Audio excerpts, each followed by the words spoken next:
Hi friends, இன்றைக்கி நம்ம வீட்டில் வந்து தேங்காய் சாதம் தான் செய்ய போகிறோம். அடிக்கடி தேங்காய் சாதம் நான் செஞ்சது கிடையாது.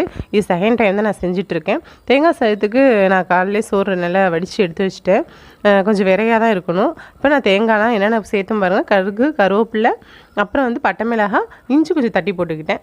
கடலைப்பருப்பு சேர்க்கலாம், பசங்க சாப்பிட மாட்டாங்க இல்லையா, அதனால் நான் சேர்க்கலை. இன்னும் என்னென்ன தேங்காய் சாதத்தில் சேர்த்தா நல்லாயிருக்குன்னு சொல்லுங்கள். முந்திரியும் சேர்க்கலாம். என்னோடய தேங்காய் சாதம் எப்படி இருக்குங்கிறதையும் கமெண்ட்டில் சொல்லுங்கள். அதுக்கப்புறம் வந்து தேங்காய் சாதத்துக்கு சைடிஷ் வந்து உருளைக்கிழங்கு தான்.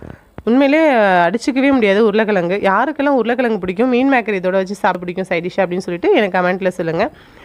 இன்றைக்கி உருளைக்கிழங்குக்கு நான் பெருசாக மசாலா எதுவும் அதிகமாக சேர்க்க மாட்டேன் ஃப்ரெண்ட்ஸ்.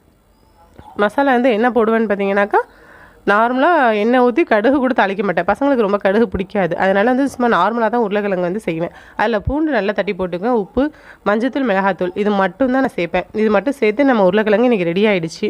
நம்மளோட உருளைக்கிழங்கு ரெடி ஆகிட்டு தேங்காய் சாதமும் ரெடியாக இருக்குது. பிள்ளைக்கு லஞ்ச் கட்டி கொடுத்தாச்சு. என் வீடியோவை ப்ளீஸ் சப்ஸ்கிரைப் பண்ணிங்க. ஓகே, பாய்.